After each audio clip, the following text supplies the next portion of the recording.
Hello दोस्तों, welcome back to my channel. घटना चक्र इन्वायरमेंट में आज हम लेक्चर नंबर 17 करेंगे, जिसमें हम वैकल्पिक ऊर्जा के बारे में बात करेंगे या पढ़ाएंगे और जो उससे रिलेटेड क्वेश्चन होगा वो करवाएंगे। तो यूपीएससी, पीसीएस और आरओ एग्जाम के लिए जितने भी एग्जाम होते हैं स्टेट लेवल के, सबके एग्जाम के लिए बहुत ही इंपॉर्टेंट होता है घटना चक्र। और ये सारे प्रीवियस ईयर क्वेश्चन होते हैं, सारे टॉपर्स इसको रिकमेंड करते हैं, तो प्लीज इसको पढ़िए और देखिए और लेक्चर को अपने दोस्तों को भी शेयर भी करवाइए। अगर पसंद आता है तो लाइक करिए, शेयर करिए, कमेंट्स जरूर करिएगा। ठीक है, स्टार्ट करते हैं बिना टाइम वेस्ट किए हुए।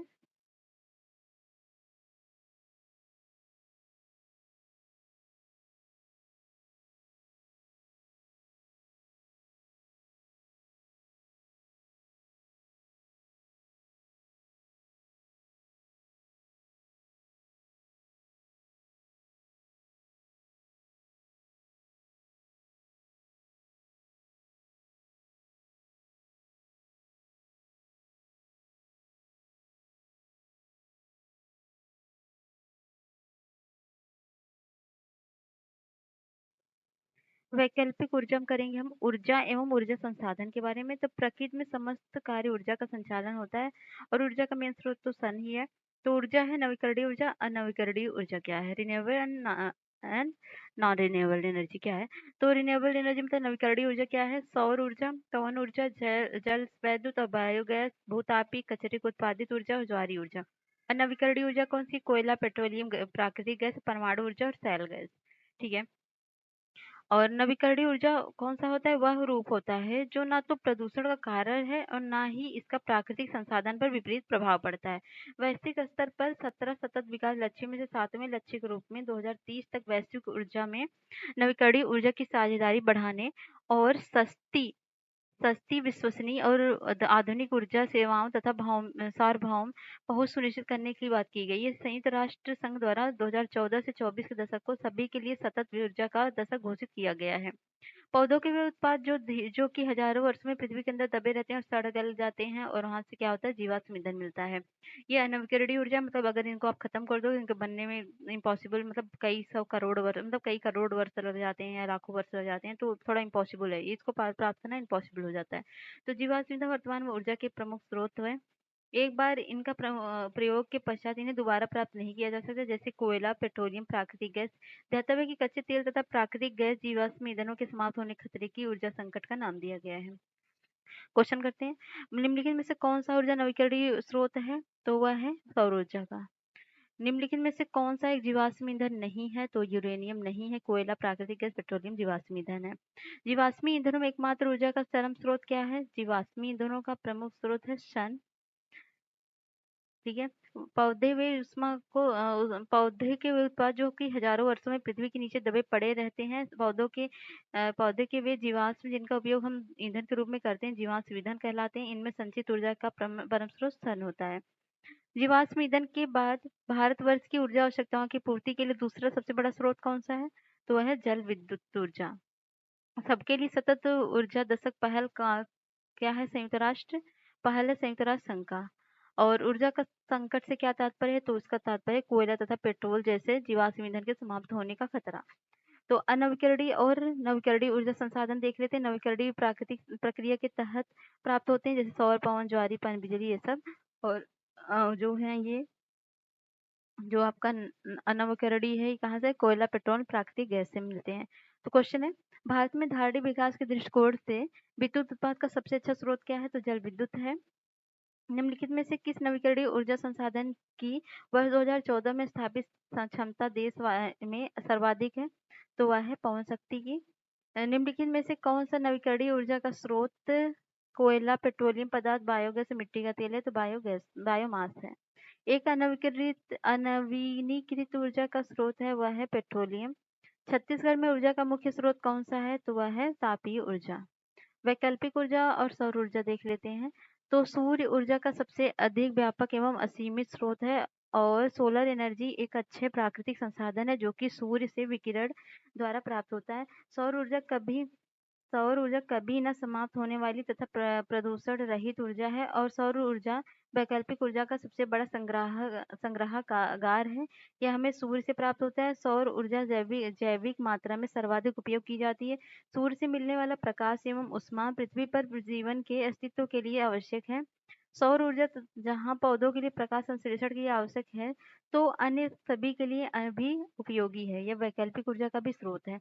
तो सौर ऊर्जा से क्या मिलता है? सौर चिकित्सा, थेरेपी, प्रकाश संश्लेषण, जल का उसमें सोलर कुकर, सौर यंत्रों का विद्युत निर्माण, परिवहन, ऑटो रिक्शा, हवाई जहाज, सौर उपकरण, कृत्रिम उपग्रह। सौर ऊर्जा का विशिष्ट रूप है जिसमें पर्यावरणीय प्रदूषण की समस्या नहीं है। इसका प्रयोग सड़क, प्रकाश व्यवस्था, लघु सिंचाई परियोजना हेतु जल की आपूर्ति, आवासीय भवनों को गर्म जल की आपूर्ति, रेलवे सिग्नल, सोलर कुकर इत्यादि में किया जाता है। तथापि वर्तमान में प्रौद्योगिकी स्तर को देखते हुए इसमें गाँव एवं छोटे नगरों को भी शामिल किया गया है। सोलर बैटरी का भी यूज होता है। सौर शक्ति, राष्ट्रीय सौर मिशन भविष्य का ईंधन भी कहा जाता है। जवाहरलाल नेहरू सौर मिशन भारत सरकार द्वारा 10 जनवरी 2010 से शुरू किया गया और अभी क्या है 2010 में, और नीति जिसे जनवरी 2010 में राष्ट्रीय और नीति जिसे जवाहरलाल नेहरू राष्ट्रीय मिशन नाम दिया गया है, लॉन्च की गई।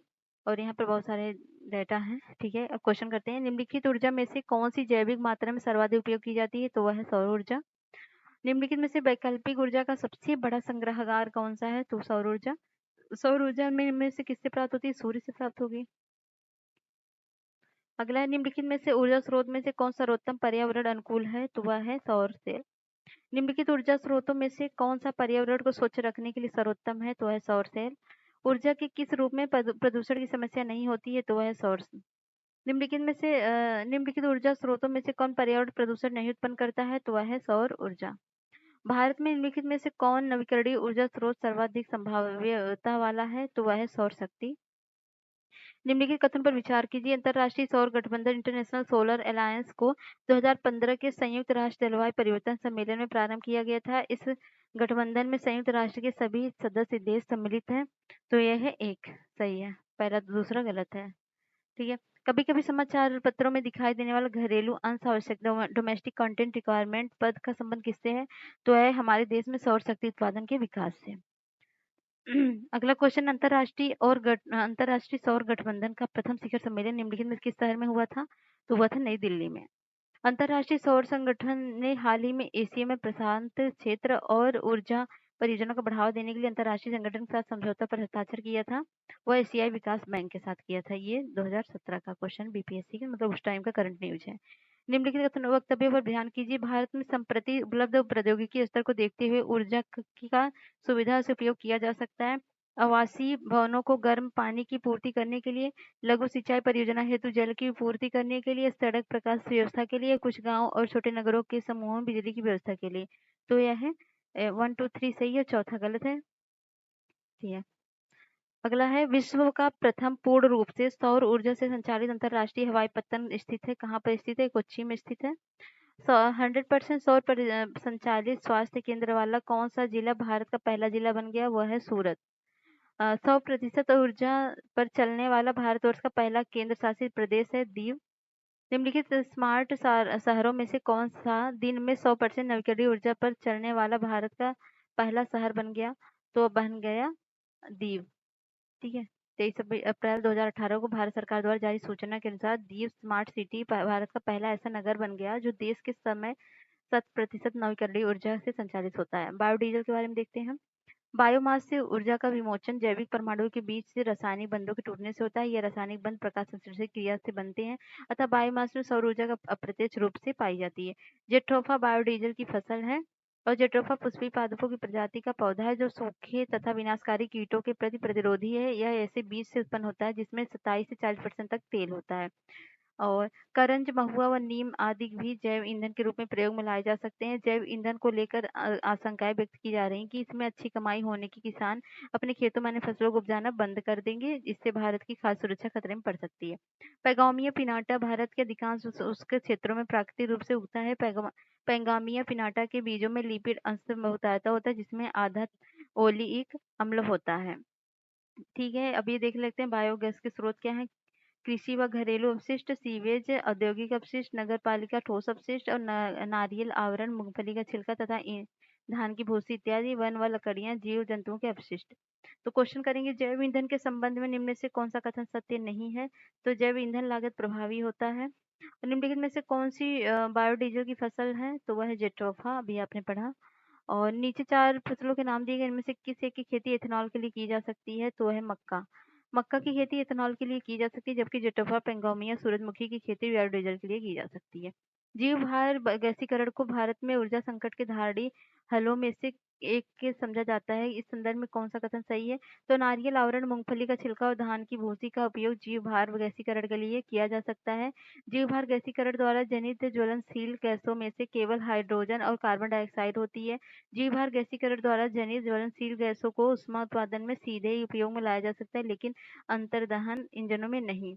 तो इसमें जो कौन सा सही है? तो पहला ही सही है केवल, क्योंकि नारियल आवरण, मूंगफली का छिलका और धान की भूसी का उपयोग जीव भार गैसीकरण के लिए किया जा सकता है। तो यहाँ एक्सप्लेनेशन दिया है, अब देख लीजिएगा।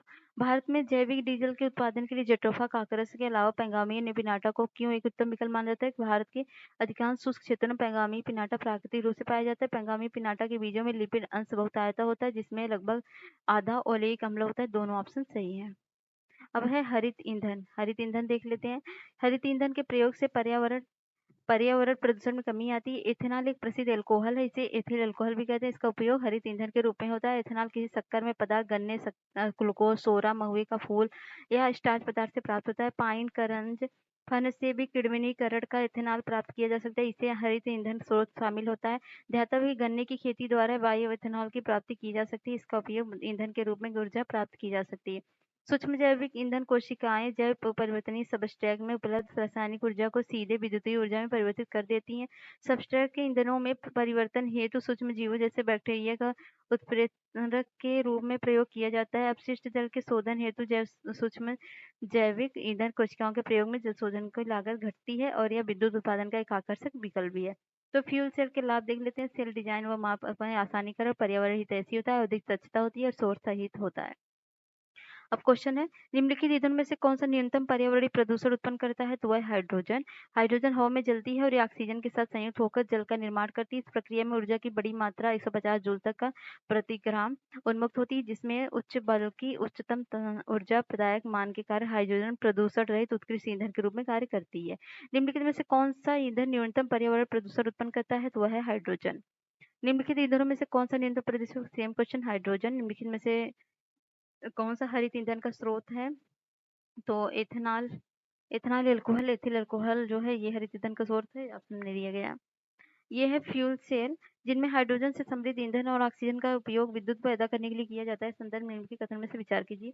यदि शुद्ध हाइड्रोजन का उपयोग ईंधन के रूप में होता है तो फ्यूल सेल उप उत्पाद मतलब बाई प्रोडक्ट के रूप में ऊष्मा एवं जल उत्पन्न करता है, सही है, उत्सर्जन करता है। फ्यूल सेल का उपयोग भवनों को विद्युत प्रदाय के लिए किया जाता है, किंतु लैपटॉप, कंप्यूटर जैसे छोटी व्यक्तियों के लिए नहीं, गलत है। सबके लिए होता है। फ्यूल सेल प्रत्यावर्ती के रूप में विद्युत उत्पादन करते हैं, तो ये भी गलत है। तो ऑप्शन ए सही है ओनली। तो अगला है सूक्ष्म जैविक ईंधन कोशिकाओं ऊर्जा का धारणीय स्रोत समझी जाती है। क्यों? क्यों ये जो जीवित जीवों को उत्प्रेरक के रूप में प्रयुक्त कर कुछ सबस्ट्रेटों में विद्युत उत्पादन कर सकती हैं। ये विविध प्रकार के जैव पदार्थ सबस्ट्रेट के रूप में प्रयोग की जाती हैं और ये जल शोधन और विद्युत उत्पादन करने के लिए अपशिष्ट जल शोधन संयंत्रों में स्थापित की जाती है। तो तीनों ऑप्शन सही, तीनों ऑप्शन सही है।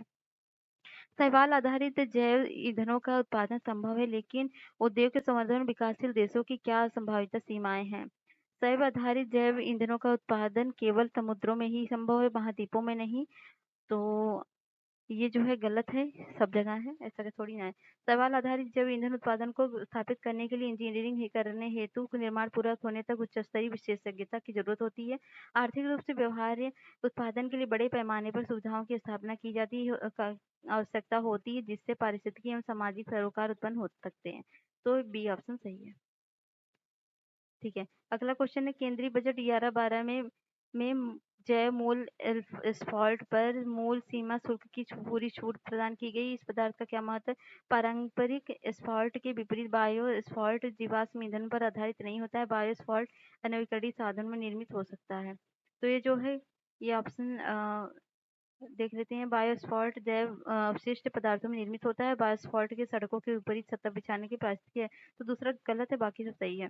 तो बायोस्फॉल्ट डामर डामर का विकल्प है, जिसका निर्माण गैस पेट्रोलियम आधारित नवीकरणीय स्रोतों से किया जाता है। इन स्रोतों में चीनी, सीरा, धान, मक्का, लिग्निन, सेल्यूलोज, ताड़ के तेल अपशिष्ट, सफेद सरसों के तेल का अपशिष्ट आदि शामिल है।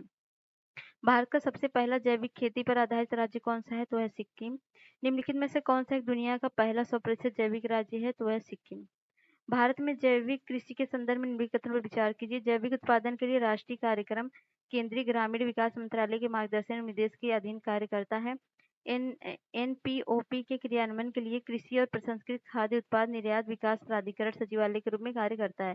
सिक्किम भारत का पहला पूरी तरह से जैविक राज्य बन गया है। तो ये जो है ऑप्शन दूसरा तीसरा सही है, पहला गलत है। अब विविध है और देख लेते हैं इसको। क्वेश्चन पे आते हैं। नाभिकीय शक्ति परियोजना के अंतर्गत पर्यावरणीय प्रभाव जिनका अध्ययन किया जाना तथा हल निकाला जाना है, वे कौन से हैं?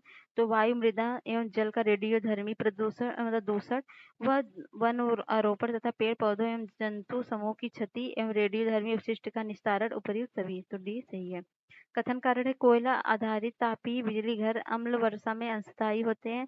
कोयले के जलने पर कार्बन की ऑक्साइडें उत्सर्जित होती हैं। तो कथन कारण जो है ये दोनों सही है, लेकिन एक दूसरे की पुष्टि नहीं करते हैं, इसलिए ऑप्शन बी सही होगा। अगला है, भारत के निम्नलिखित क्षेत्रों में से किसी में भूतापीय ऊर्जा स्रोत नहीं पाए जाते हैं? तो वह है गंगा डेल्टा में। भूपर्पटी में पाए जाने वाले उष्ण जल से प्राप्त होने वाले वह ऊर्जा जिनका उपयोग मानव अपने विभिन्न कार्यों के लिए करता है, भूतापीय ऊर्जा कहलाती है। भारत में भूतापीय ऊर्जा स्रोत के प्रमुख क्षेत्र हिमालय खंबात बेसिन, सोनाटा और मतलब सोन, नर्मदा, तापी और पश्चिमी घाट, गोदावरी बेसिन और महानदी बेसिन है। तो मिलान करना है। खनिज खनिज जो होता है समाप्त होने योग्य है, और सौर ऊर्जा जो है असमाप्त होने योग्य है, और बायोगैस जो होते हैं मीथेन तथा कार्बन डाइऑक्साइड के होते हैं, वनरोपण वर्षा से होते हैं। तो इस तरह से ऑप्शन हो जाएगा ए सही। अब अगला है प्रदूषण, इसको करेंगे हम नेक्स्ट चैप्टर में। कैसा लगा आपको वीडियो बताइएगा जरूर, अपना फीडबैक जरूर दीजिएगा और लाइक शेयर कमेंट जरूर कीजिएगा। हम आपके कमेंट का इंतजार करेंगे। मिलते हैं नेक्स्ट वीडियो, तब तक के लिए बाय बाय।